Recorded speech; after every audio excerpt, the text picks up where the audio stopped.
Finally Google pay আজকে থেকে বাংলাদেশে চালু হতে যাচ্ছে। বাট শুধু কি সুবিধায় আছে নাকি কিছু সীমাবদ্ধতাও আছে, চলেন একটু জেনে নেই। অফকোর্স গুগল পে চালু হওয়া বাংলাদেশের আর্থিক লেনদেনের ক্ষেত্রে নতুন একটা যুগের সূচনা ঘটাবে এবং রাইট নাও একমাত্র সিটি ব্যাংকই গুগল পে এর সাথে সরাসরি যুক্ত হলো এবং এই ব্যাংকের গ্রাহকেরা ইনিশিয়ালি এই গুগল পে এর সেবাটি পাবে। এই গুগল পে এর প্রথম সুবিধা হলো কোনো ধরনের ক্যাশ বা প্লাস্টিক ডেবিট কিংবা ক্রেডিট কার্ড রাখার কোনো প্রয়োজন নেই। অফলাইনে কোনো কিছু কেনাকাটা বা কোনো পেমেন্ট করতে হলে দোকানের পয়েন্ট অফ সেল মেশিনে সিম্পলি ট্যাপ করলে পেমেন্ট হয়ে যাবে। কোনো ধরনের পাসওয়ার্ড বা পিন দেওয়ারও প্রয়োজন নেই। তারপর আপনি একাধিক কার্ড ইউজ করলে সেই কার্ডগুলো সেখানে ইন্টিগ্রেট করতে পারবেন। সো যখন আরো ব্যাংক ইনভলভ হবে তখন এই সুবিধাটা যারা অনেক কার্ড ক্যারি করে বিভিন্ন ব্যাংকের তাদের জন্য অনেক সুবিধা হবে। মোরওভার এই গুগল পে টোকেনাইজেশন পদ্ধতিতে লেনদেন করে, মানে পেমেন্ট করার সময় দোকানদার আপনার ক্রেডিট কার্ড বা ব্যাংকের কোনো ইনফরমেশনই পাবে না, জাস্ট এলোমেলো নাম্বারের একটা টোকেন পাবে যেটা আবার জাস্ট আপনার ডিভাইস মানে আপনার স্মার্টফোন ছাড়া কার্যকর হবে না। সো ব্যাংক অ্যাকাউন্ট হ্যাক হওয়ারও পসিবিলিটি নেই। And most importantly Google pay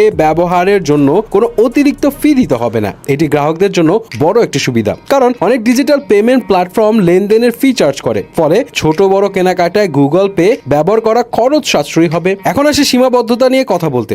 Google pay কিন্তু বাংলাদেশে পুরোপুরিভাবে স্বয়ংক্রিয় হয়নি, এটা জাস্ট ইন স্টোর পেমেন্ট এবং লিমিটেড ভাবে অনলাইন কেনাকাটার জন্য চালু হয়েছে। তাই যদি কেউ ভেবে থাকেন এখন হয়তো অ্যামাজন থেকে আরামসে গুগল পে দিয়ে পেমেন্ট করে কেনাকাটা করতে পারবো, সেইটা আপাতত পসিবল না, কারণ অ্যামাজন সেই সব দেশের গুগল পে সিস্টেম অ্যাপ্রুভ করে যেখানে এই গুগল পেমেন্ট সিস্টেম পুরোপুরি চালু। আরেকটি সীমাবদ্ধতা হলো বিকাশ বা নগদের মতো মোবাইল ফিনান্সিয়াল সার্ভিসের সুবিধা, যেমন cash in cash out, bill payment, mobile recharge বা রেমিটেন্স গ্রহণের সুবিধা এখনো গুগল পেতে নেই। তবে ভবিষ্যতে এই সুবিধাগুলো যুক্ত হতে পারে। যাই হোক না কেন, গুগল পে সাকসেস হলে এটি বাংলাদেশের ডিজিটাল পেমেন্ট ব্যবস্থাকে আরো শক্তিশালী করবে। অন্যান্য ব্যাংক ও আর্থিক প্রতিষ্ঠান যুক্ত হলে এই সেবার জন্য আরো সহজলভ্য হবে এবং বাংলাদেশে হয়তো এইটার সাকসেস দেখে পেপ্যালের মতো পেমেন্ট সিস্টেমও আসতে আগ্রহী হবে।